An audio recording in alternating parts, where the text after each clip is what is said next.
Hello friends, good morning and I welcome you all in my channel HS preparation with Pradeep. और आज फिर मैं लेके आया हूँ आपके सामने जो करंट अफेयर्स हैं 23 मई 2021 के 23 मई 2021 के जो भी करंट अफेयर्स हैं वो उससे रिलेटेड आज जो ये पूरा लेक्चर होगा। तो फ्रेंड्स, इससे पहले मैं स्टार्ट करूँ, please like share and subscribe करते रहें चैनल को प्लीज़। और जो भी इसके अंदर जितने भी टॉपिक्स हैं या जो भी मैं वीडियोस अपलोड कर रहा हूँ, जैसे आप सब्सक्राइब करोगे तो बेल बटन को दबा देना। उससे क्या है कि जितने भी अपडेट्स हैं वो सब आपके पास आ जाएंगे। और जो है ये सब वीडियोस आपकी जो एग्ज़ाम की जो भी प्रिपरेशन आप कर रहे हैं, definitely they will help you out in lot of exam. So please subscribe जरूर करें। सो आइए स्टार्ट करते हैं जी 23 मई 2021 के करंट अफेयर्स। जो पहले जो फ्रेंड इसमें आया हुआ है कि साइक्लोन यास, जैसे आपको पता है कि पहले ऑलरेडी एक साइक्लोन आ चुका है हमारा ताउते ने जो है वेस्टर्न कोस्ट ऑफ इंडिया पे हिट किया था। और अभी जो इसका इम्पैक्ट जो है you could have seen up to Himachal Pradesh, ठीक है। बट आपको पता है कि जैसे साइक्लोन जो सी में होता है तब भी जो है इसके जब ये स्ट्रॉन्ग होता है, but the moment it comes into land, जब लैंड में फॉल होता है तो इसकी जो है जो इंटेंसिटी है वो कम होती रहती है जैसे जैसे लैंड की तरफ होता है। द रीज़न बीइंग रीज़न क्या है कि इसको मॉइस्चर और जो इसको जो जो कंडीशंस है इसको स्टे करने के लिए वो उसको मिलती नहीं है। तो इसलिए जो जैसे ही वो लैंड पे आता है तो वो कहीं पे भी जैसे हाइट्स वगैरह है तो वहाँ पे टकरा के फिर जो फॉल होता है, ठीक है। तो ये है। उसी तरह एक जो अभी जो वेस्टर्न कोस्ट ऑफ इंडिया है उसमें वेस्टर्न कोस्ट ऑफ इंडिया में भी साइक्लोन यास का आने की अभी जो है लो प्रेशर डेवलप हो रहा है उधर। और ये जो मेट्रोलॉजिकल डिपार्टमेंट ने दिया है तो ताउते वाज समवेयर हियर, ताउते यहाँ पे फॉर्म हुआ था गुजरात में। Then it comes toward this thing and then again this, okay, this was the course of ताउते। अभी जो है ये जो फॉर्मिंग जो यास है, Yaas is forming somewhere here Andaman sea, और इसके बीच में बता रहे हैं अंडमान सी और ये जो बे ऑफ बंगाल के बीच में, ठीक है। तो it's formation is happening somewhere है, इसकी फॉर्मेशन यहाँ हो रही है। और ये जो है यहाँ से आके इसका प्रोडिक्शन है कि ये जो है जो उड़ीसा है, उड़ीसा के कोस्टल एरिया पे, और ये आंध्र प्रदेश और ये कोस्ट, दिस इज उड़ीसा, ये आंध्र प्रदेश, ठीक है। तो यहाँ पे वो हिट करेगा, ठीक है। तो इसका संभावना है, इसलिए जो है मैट डिपार्टमेंट ने इसकी प्रेडिक्शन दे दी है, वेदर डिपार्टमेंट ने, और उनको अलर्ट जारी कर दिया है जो ऑरेंज अलर्ट होता है इसका, ठीक है। ऑरेंज अलर्ट में ना be prepared for the arrangement, ठीक है। और जो येलो अलर्ट होता है कि जो है भारी बारिश की संभावना है। तो ये जो अलर्ट्स के बारे में अब मैंने आपको पहले ही ऑलरेडी अपने लेक्चर्स जो है उसमें बता दिया है। तो आप अगर मैंने जो मेरे कंटिन्यू लेक्चर फॉलो करते होंगे डेफिनेटली तो उनको जो yellow alert, orange alert, air quality index, weather जो भी रिलेटेड जानकारी हैं और साइक्लोन कैसे फॉर्म होता है, ये सब मैंने अपने पहले लेक्चर्स में बताया हुआ है। तो अगर आप उनको देखोगे तो definitely you will learn something out of that. तो इसलिए मैं बोल रहा हूँ कि प्लीज़ लाइक शेयर और सब्सक्राइब जरूर करते रहना, सो दैट कि आपको इन्फॉर्मेशन मिलती रहे, ठीक है। तो यहाँ पे अभी जो है जो ताउते had come on western coast, और ये जो अभी यास है it is predicted to come on eastern coast, ठीक है। तो ये एक न्यूज़ है इससे रिलेटेड। और उसके बाद जो है श्रीलंका में एक और न्यूज़ आया कि श्रीलंका में जो आपको पता है कि चाइना है उसका बहुत सारा इन्वेस्टमेंट है, उसने कोलंबो पोर्ट का उसने वहाँ से ठेका रखा। उससे पहले जो है जो और भी पोर्ट्स है और वहाँ पे जो बहुत से प्रोजेक्ट्स हैं वहाँ पे श्रीलंका में जो चाइना ने कब्जा लेके जो उनका श्रीलंका ने चाइना से वहाँ पे बहुत सारा डेप्ट लेके रखा है। जो उसका बेल्ट सिल्क, आपको पता है चाइना की जो पॉलिसी है बेल्ट एंड रोड इनिशिएटिव और सिल्क रोड इनिशिएटिव डिफरेंट उसके हैं, ताकि अपने ट्रेड पार्टनर्स बढ़ा रहे हैं या कुछ भी कर रहे हैं। तो लेकिन उन्होंने उसी पॉलिसी के तहत जो है चाइना में जो कोलंबो पोर्ट है वो ले लिया है। और उसके बाद जो दूसरे पोर्ट्स हैं वो सब भी वहाँ पे उन्होंने 99 ईयर्स के लिए लीज पे लिए हैं। लेकिन अभी ये कर रहा है इंटरनल, वहाँ पे भी ये कुछ वहाँ पे अपनी चाइना क्या कर रहा है, अपनी इंटरफेरेंस कर रहा है वहाँ पे। तो अभी क्या हुआ, रिसेंटली आया हुआ है कि वहाँ पे जो चाइना क्या बोलते हैं जो चाइना की जो ऑफिशियल जो वहाँ की जो लैंग्वेज है दैट इज़ मैंडरिन, ठीक है। तो वहाँ पे जो साइन बोर्ड थे, वहाँ पे कुछ साइन बोर्ड में श्रीलंका के साइन बोर्ड में उन्होंने मैंडरिन में लिखा पाया गया, ठीक है, जैसे कोर्ट के किसी ऑफिस में, ठीक है। तो इसके ऊपर जो है बहुत से लोगों ने प्रोटेस्ट किया, तभी ये न्यूज़ जो है आज के इसमें हिंदू में आई हुई है। तो इसलिए बोलने का मतलब ये है कि ये आपको जो है इंडिया जो श्रीलंका रिलेशंस हैं, इंडिया चाइना रिलेशंस हैं, इसके ऊपर इसकी एक बेरिंग है, ठीक है, कि how China is and circling our country surrounding us, ठीक है, हमारे जो नेबर्स हैं उनको कैसे वो जो है उनको एंड सर्कल कर रहा है, कैसे उनको हेल्प कर रहा हो, किस तरह जो है उनको वहाँ पे अपना इन्फ्लुएंस बढ़ा रहा है। उससे पहले मैंने आपको वुल्फ वॉरियर डिप्लोमेसी बताई थी चाइना की, जिसने मेरे पहले वाले लेक्चर देखे होंगे, ठीक है। तो ये सब जो है आपको किसी भी एग्जाम में हो सकता है, आपको पूछा जाए, छोटा छोटा कोई एग्जाम होगा या बड़ा कोई एग्जाम होगा, तो wolf warrior diplomacy relates to, ठीक है, वुल्फ वॉरियर डिप्लोमेसी क्या है, ठीक है। उसी तरह आपको अभी जो आप अगर कहीं चाइना इंडिया के बारे में कुछ रिलेशन के बारे में लिख रहे होंगे, तो आप डेफिनेटली ये बता सकते हैं कि श्रीलंका में जो हमारा जो टाइम टेस्टेड नेबर है, उसके यहाँ जो जब उन्होंने बहुत सारी इन्वेस्टमेंट करके रखा हुआ है, और उन्होंने जो है वहाँ पे they are forcing their culture, मतलब वहाँ पे मैंड्रिन उन्होंने लिखा, जबकि चाइना की जो 3 लैंग्वेजेस हैं वहाँ पे सिंगला है, इंग्लिश है एंड तमिलियन, ये 3 लैंग्वेज वहाँ पे है, ठीक है। लेकिन उन्होंने क्या किया, वो तमिल को हटा के वहाँ पे मैंड्रिन लिख दिया, ठीक है, मैंड्रिन में वहाँ पे साइन बोर्ड में मैंड्रिन में लिख दिया, तो इसलिए इसका प्रोटेस्ट हुआ है, ठीक है। और उसके बाद आपको पता है कि इजराइल और हमास में जो फिलिस्तीन और इजराइल की चल रही थी लड़ाई, वहाँ पे जो ट्रूस हो चुकी है, समझौता हो चुका है उसमें, तो उससे रिलेटेड आपको बहुत से क्वेश्चन पूछे जा सकते हैं, कि आपको पूछा जा सकता है कि इजराइल की सराउंडिंग कंट्री कौन सी है। तो मैंने आपको पहले बताया था कि शॉर्ट फार्मूला उसका लेफ्ट साइड जॉय, ठीक है, left side Joy it is. अब तो आपको ये पता होना चाहिए कि जो इजराइल है, इजराइल का जो मैप है वो it is somewhere like this, okay. Israel का जो मैप है that is something like this, okay. तो इसमें जो आता है उसमें आपने देखा होगा कि this is surrounded by Mediterranean sea, ठीक है, मेडिटेरियन सी है यहाँ पे, और यहाँ पे क्या है, लेबनान है, फिर यहाँ पे जॉर्डन है, आगे क्या है, जॉर्डन है, फिर क्या है, लेबनान है, फिर सीरिया है, सॉरी ये सीरिया है, ठीक है, this is Lebanon, Syria, then it is Jordan, then Egypt, ठीक है। और इसी तरह जो है यहाँ पे डेड सी है, ठीक है, यहाँ पे गाजा पट्टी है, और यहाँ पे वेस्ट बैंक है, ठीक है, और यहाँ पे एक और छोटा सा सी है। तो ये सब चीज़ें आपको पता होना चाहिए, अदरवाइज उससे क्या होगा कि आपको कहीं पे भी पूछा जा सकता है कि जो इजराइल की बॉर्डरिंग कंट्री कौन कौन सी है, तो आपको पता होना चाहिए कि लेबनान, सीरिया, जॉर्डन, इजिप्ट। तो इसका मैंने छोटा सा फार्मूला बताया था आपको, लेबनान, सीरिया, जॉर्डन, इजिप्ट। तो मैंने आपको बताया था कि लेफ्ट साइड जॉय, ठीक है, लेफ्ट साइड जॉय मतलब लेबनान, सीरिया, जॉर्डन, इजिप्ट। ये मैंने आपको पहले जो मेरे लेक्चर है उसमें मैंने बता दिया है, ठीक है। तो आप उसको अगर देखोगे ठीक ढंग से तो आपको पता लग जाएगा। तो ये डेफिनेटली आपको किसी भी एग्जाम में उसको उस सराउंडिंग कंट्री या मेडिटेरेनियन सी भूमध्य सागर जो है किसके पास है, तो ये सब चीज़ें जो आपको एग्ज़ाम में पूछी जा सकती हैं। तो please go through it properly, ठीक है। और आपको पता कि गाजा पट्टी में हमास है, ठीक है, हमास ऑर्गेनाइजेशन है, वो पैलेस्टाइन का है। अदरवाइज पहले फिलिस्तीन में कौन सी जो सरकार है, फिलिस्तीन अथॉरिटी की, पैलेस्टाइन अथॉरिटी जो बोलते हैं उसको, पैलेस्टाइन अथॉरिटी है, उसकी है सरकार है, ठीक है। बट हमास जो वहाँ पे एक ग्रुप है जो अपने आप को वहाँ का मतलब अपने आप को वहाँ का जो रूलिंग में, जो गाजा में है रूलिंग में है, और वहाँ का सुपर पावर हो फिलिस्तीन का अपना जो करता धरता है वो अपने आप को दिखा रहा है। इसीलिए जो है ये फिलिस्तीन और इजराइल, हमास और इजराइल की वहाँ पे जो फाइट भी चल रही थी, ठीक है।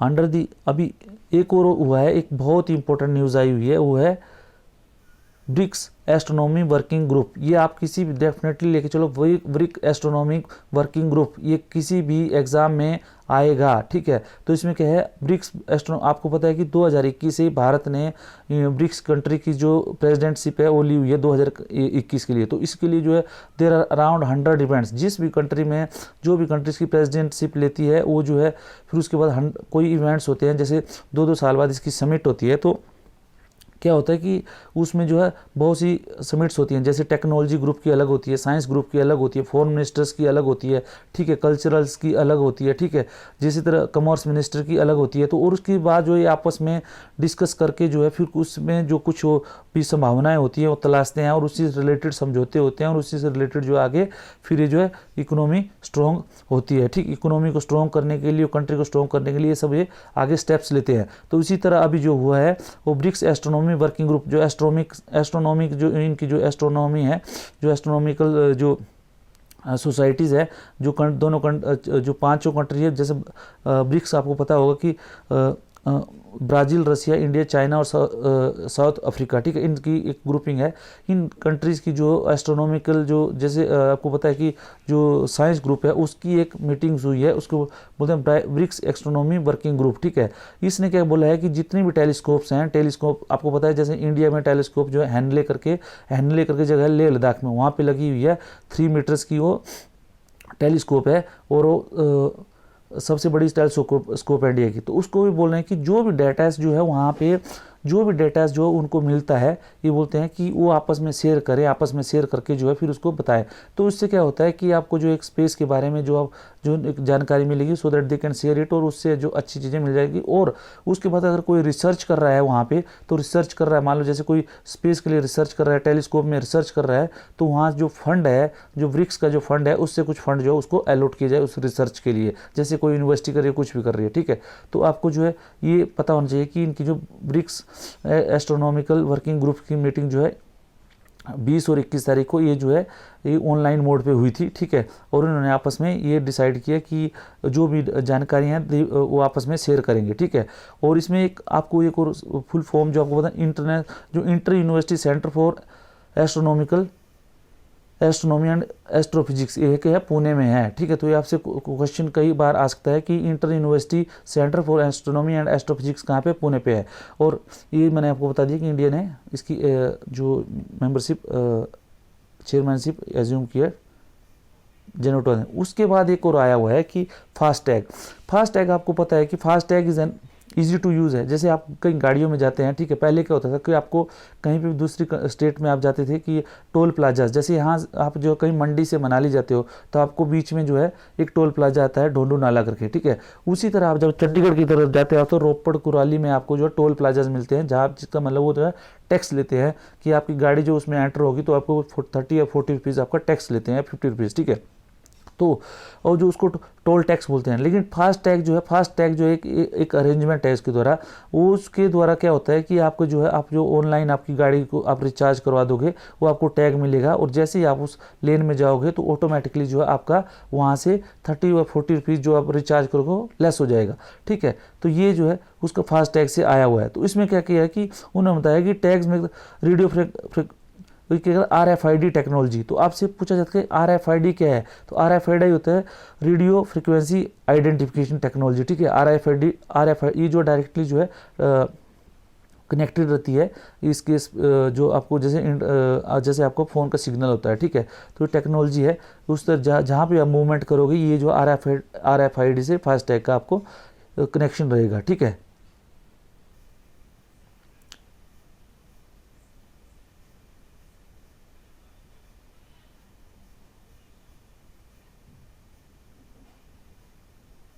उसमें एक और था कि फास्टैग का भी क्या बोल रहे हैं कि जो ई वे बिल है, ठीक है, ई वे बिल था कि ई वे बिल जो है ई वे बिल जो बिल आपको पता होगा कि जो अब क्या होता है कि कोई भी सामान है, जैसे मान लो आपका एक स्टेट से दूसरे स्टेट में जाता है, तो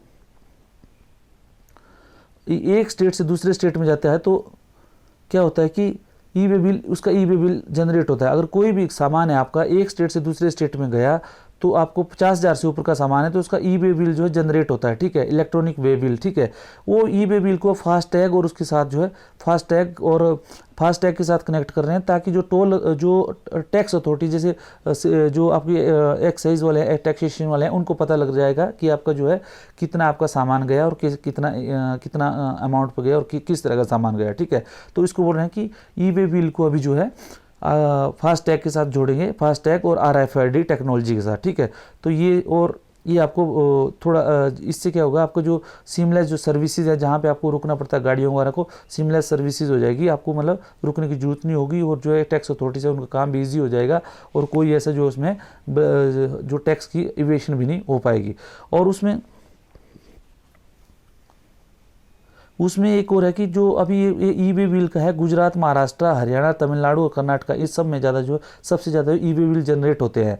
और इसमें जो है जो कुछ सेक्टर हैं, जैसे टेक्सटाइल हो गया, इलेक्ट्रिक मशीनरी हो गया, machinery and mechanical appliances and iron and steel and automobile, इनमें जो है 3 साल में सबसे ज़्यादा ई वे बिल जनरेट हुए हैं। तो आप एक आइडिया लगा सकते हैं कि टेक्सटाइल इंडस्ट्रीज़ में सबसे ज़्यादा जो है ई वे बिल जनरेट हो रहा है, मतलब टेक्सटाइल जो है सबसे ज़्यादा मूव कर रही है, ठीक है। और उसके बाद जो है आपको इलेक्ट्रिकल मशीन, तो किस तरह की इंडस्ट्री जो है ग्रो हो रही है, एक थोड़ा थोड़ा आपको मोटा मोटा आइडिया मिल जाता है, या किस तरह आपको ये कौन कौन सी यहाँ पे सबसे ज़्यादा जो है जनरेशन ई वे बिल्स होते हैं, तो कहाँ पे ज़्यादा सेल्स वगैरह हो रहा है, तो एक मोटा मोटा आपको आइडिया मिल जाता है। उसके बाद जो है एक और है कि हिमाचल गवर्नमेंट ने जो ब्लैक फंगस है उसको जो है एपिडेमिक डिजीज एक्ट 1897 के अंडर जो है उसको एपिडेमिक डिजीज को नोटिफाइड कर दिया है, ठीक है। अभी जो है इसमें क्या होता है कि कोई भी हॉस्पिटल्स है, कोई भी चाहे मेडिकल फैसिलिटीज़ है, अगर उससे रिलेटेड कोई केस आता है तो उसको जो है उसको जो डिस्ट्रिक्ट चीफ मेडिकल ऑफिसर होता है, डिस्ट्रिक्ट चीफ मेडिकल ऑफिसर, उसको इन्फॉर्म करना होता है, चाहे टेस्टिंग हुई है, चाहे कन्फर्मेशन हुआ है, ठीक है। उसके लिखा under the epidemic disease act 9 that government has notified HP epidemic disease regulation 2021 as per which the health facilities in the states are required to follow government issued guideline for screening, diagnostic and management of black fungus, ठीक है। उसमें क्या जो screening, diagnostic और जो अगर कुछ management करना है तो जो गवर्नमेंट की गाइडलाइंस है उसके हिसाब से ही करना पड़ेगा। और उसके बाद रिपोर्टिंग, अगर कोई सस्पेक्ट और कंफर्म केस है तो उसको जो है district chief medical officer authority को आपको बताना होगा। और एक और, अगर कोई भी जो है अपना कोई मैनेजमेंट जो है अगर ऐसे आपने कोई कहीं पे मीडिया में डाल देता है तो वो जो है उसके खिलाफ जो कार्रवाई की जाएगी, otherwise it must be on good faith, ऐसे करके उन्होंने लिखा हुआ है। तो you can go through this article properly, ठीक है। उसके बाद फास्ट चेक मैंने बता दिया आपको। ये एक और आ रहा है ई संजीवनी पोर्टल। ई संजीवनी पोर्टल मतलब क्या, गवर्नमेंट ने अभी क्या किया है कि गवर्नमेंट ऑफ हिमाचल प्रदेश ने कि जो एम्स से बन रहा है कोठीपुरा में, वहाँ से टेलीमेडिसिन सर्विसेज जो है स्टार्ट किए हैं। तो उसके लिए जो है टेलीमेडिसिन सर्विसेज के क्या होता है कि आपको जो घर बैठे बैठे जो है आपको डॉक्टर जो है आपसे कंसल्ट कर सकता है, ठीक है। तो कोई भी आपको प्रॉब्लम है तो आप जो ई संजीवनी पोर्टल में जाइए, ये जो नेशनल हेल्थ मिशन की तरह national tele communication service of ministry of health and family welfare की है। First of its kind online OPD service है offered by the country government to its citizen. National tele communication service aims to provide health care service to patient in the homes. जो घर में हैं उन घर पे ही आपको जो है फैसिलिटी मिल जाएगी। आपको क्या उसमें रजिस्टर करना है ई संजीवनी पोर्टल पे, ठीक है। लेकिन उसमें क्या है आपको कि कुछ आपको जो आपकी जो जैसे फैसिलिटीज़ हैं, जब जैसे आपका लैपटॉप है, ठीक है, लैपटॉप में ही वो जो आपको फैसिलिटीज़ लैपटॉप होना चाहिए और उसमें विंडो 8 होना चाहिए, ठीक है। और उसके बाद विंडो 8 है और उसके बाद जो है आपका जो ब्राउज़र होना चाहिए क्रोम ब्राउज़र होना चाहिए, ठीक है। इन सब चीज़ों, और आपके जो कैमरा होना चाहिए, कैमरा जो है personal computer with web camera connected with internet, ठीक है। 1 मेगाबाइट पर 1 MPBS की स्पीड होनी चाहिए उसमें, ठीक है। और उसमें जो है MS window operating system please, उसमें भी 8 विंडो जो है अगर आपकी 8 एंड अबव होनी चाहिए, ठीक है। विंडो अगर 7 है तो आपको वो ई संजीवनी पोर्टल काम नहीं करेगी। और उसके बाद जो आपका ई संजीवनी OPD is also available in Android mobile. Android mobile में भी आपको अवेलेबल है, ये आपको जो गूगल के प्ले स्टोर के थ्रू आप जो इसको डाउनलोड कर सकते हैं, ठीक है। तो ये सब चीज़ें आज के जो न्यूज़पेपर थे फ्रेंड्स, आज के यही है। मेरा आपसे रिक्वेस्ट है प्लीज़ लाइक शेयर और सब्सक्राइब जरूर करते रहें, so that I can make more of such videos for you. और उससे रिलेटेड कुछ अगर कमेंट्स है तो definitely you can put your comments here, so that we can discuss this comments in our next lecture. Thank you gentleman. बस आपसे request है कि प्लीज़ लाइक शेयर और सब्सक्राइब जरूर करते रहें। थैंक